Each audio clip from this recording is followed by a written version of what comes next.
Bien-aimés, je vous salue dans le nom du Seigneur Jésus-Christ pour cette nouvelle journée que Dieu nous accorde. Ensemble, nous allons commencer par le bénir et lui demander de prendre le contrôle de ce temps de prière et de partage. Nous allons prier. Seigneur, nous voulons te dire merci pour cette opportunité que tu nous donnes d'écouter ta parole. La Bible nous dit que l'occasion soit favorable ou pas, nous devons prêcher.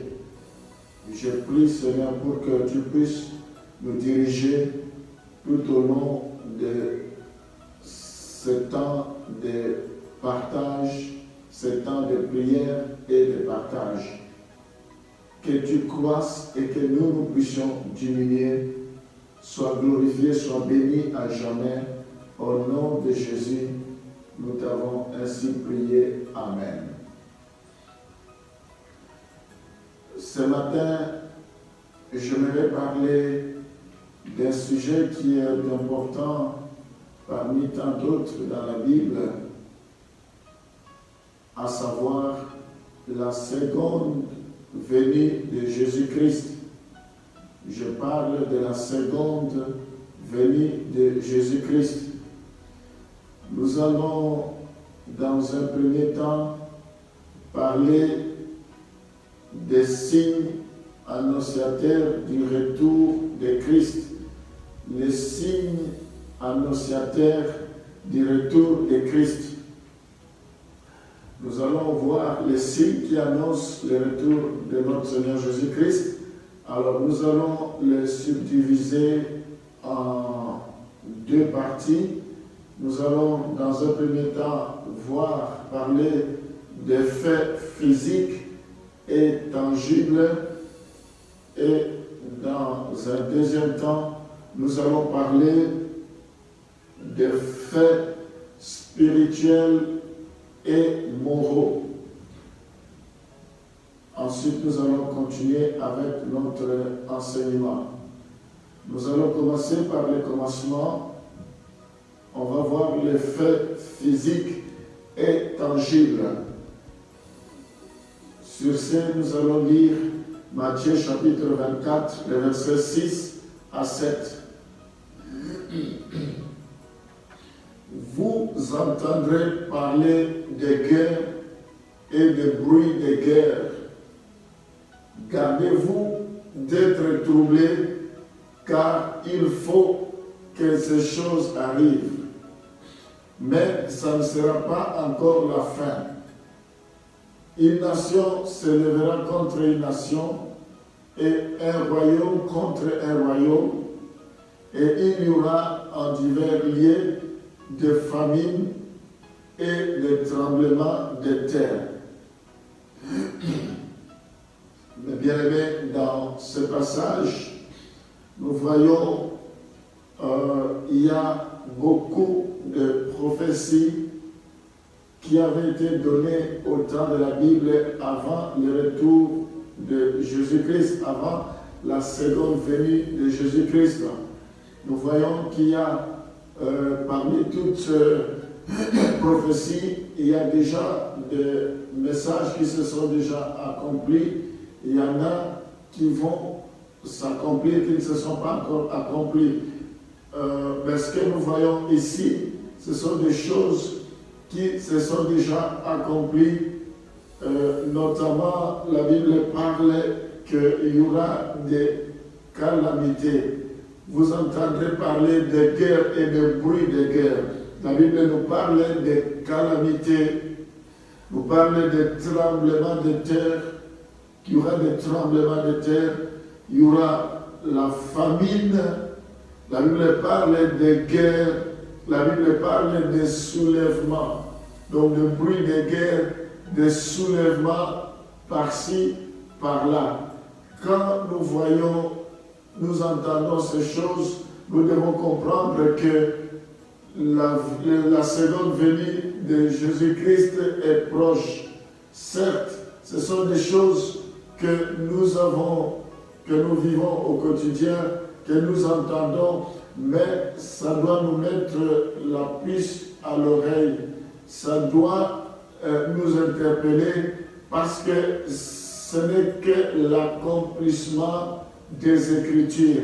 Mais comme la Bible nous prévient que ce n'est pas encore la fin de toutes choses, mais ce n'est qu'un commencement. C'est à nous de vivre comme des personnes averties. Nous allons continuer notre passage. On va lire Luc chapitre 21, le verset 9 à 11. Quand vous entendrez parler de guerre et de soulèvements, ne soyez pas effrayés, car il faut que ces choses arrivent. Premièrement, mais ça ne sera pas encore la fin. Alors il leur dit, une nation se lèvera contre une nation, et un royaume contre un royaume. Il y aura des grands tremblements de terre, et en divers lieux des pestes et des famines. Il y aura des phénomènes terribles et des grands signes dans le ciel.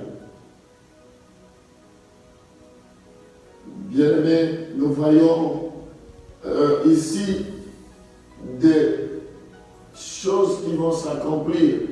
La Bible nous parle également des grands tremblements, comme nous avons eu à le dire, en divers lieux, des pestes, des famines, il y aura des phénomènes terribles.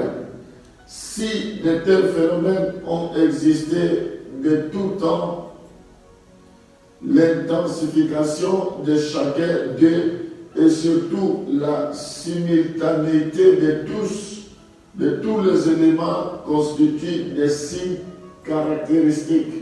Nous devons faire attention, mes bien-aimés. Nous voyons que de plus, Jésus-Christ a annoncé que les hommes entendraient parler de phénomènes.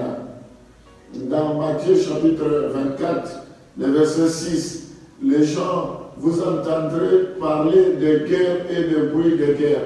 Ça veut dire que ces choses ne vont pas se passer forcément là où nous sommes, mais ça peut se passer ailleurs. Ici, la Bible dit, nous les entendrons. Toutes ces choses, même sans y assister personnellement.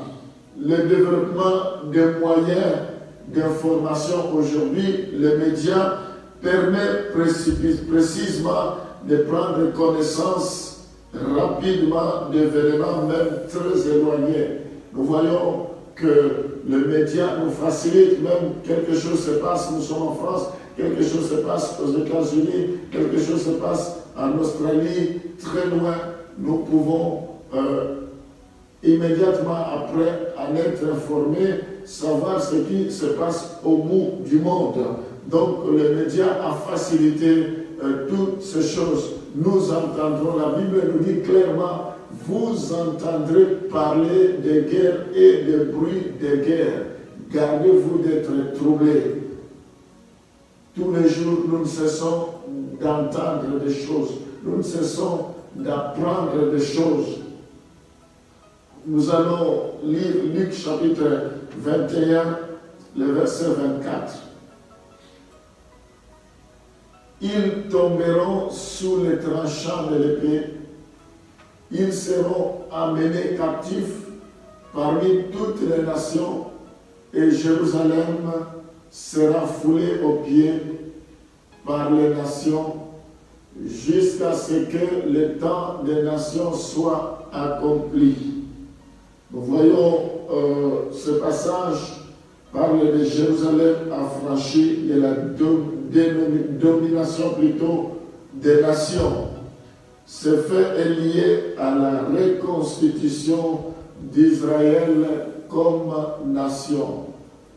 Bref, nous avons parlé de faits physiques et tangibles, notamment les calamités, le tremblement de terre, la famine, guerre, soulèvement. Nous allons maintenant voir des faits spirituels et moraux. Nous allons lire Matthieu chapitre 24, le verset 14. Cette bonne nouvelle du royaume sera prêchée dans le monde entier pour servir de témoignage à toutes les nations.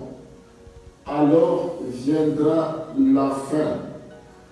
Nous voyons parmi les faits spirituels et moraux, nous voyons que l'évangile annoncé dans le monde entier.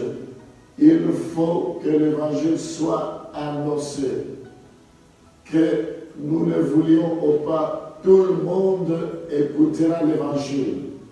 Et personne ne pouvait dire qu'il n'a pas écouté.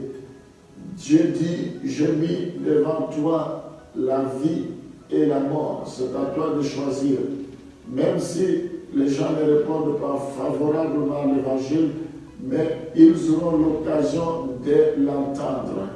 Mais bien aimé, comment les gens entendront-ils s'il n'y a pas de gens qui sont envoyés, s'il n'y a pas de gens qui leur parlent du Seigneur? Voilà pourquoi nous devons de ceux qui vont parler du Seigneur à ceux qui ne le connaissent pas. Nous allons prier.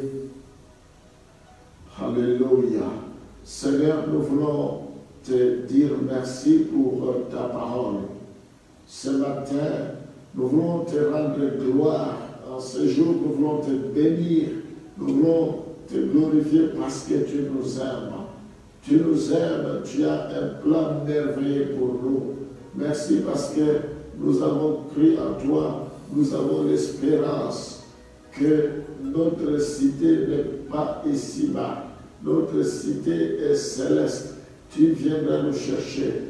Tu as promis que tu es allé nous préparer une place. Que tu viendras nous chercher afin que là où tu es, nous y soyons aussi.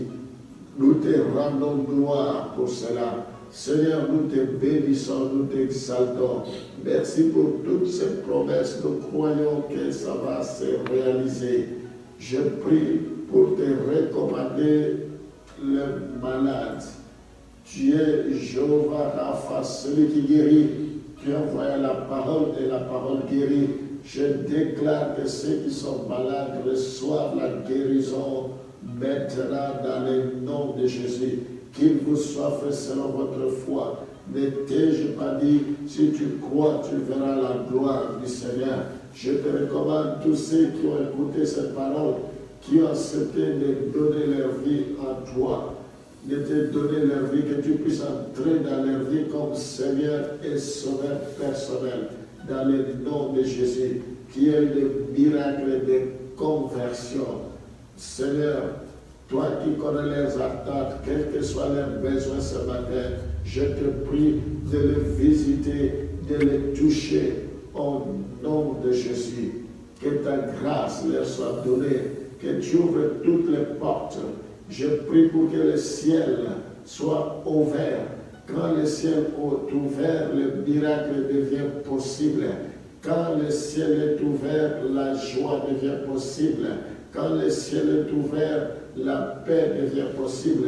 Toute chose devient possible. Oh Seigneur, merci parce que le ciel est ouvert. Merci pour le miracle. Merci pour la bénédiction, la grâce. Merci Seigneur pour tout ce que tu ne cesses de faire. Sois béni à jamais. Que la gloire te revienne au nom de Jésus. Nous t'avons ainsi prié. Gloire au Seigneur. Alléluia. Amen.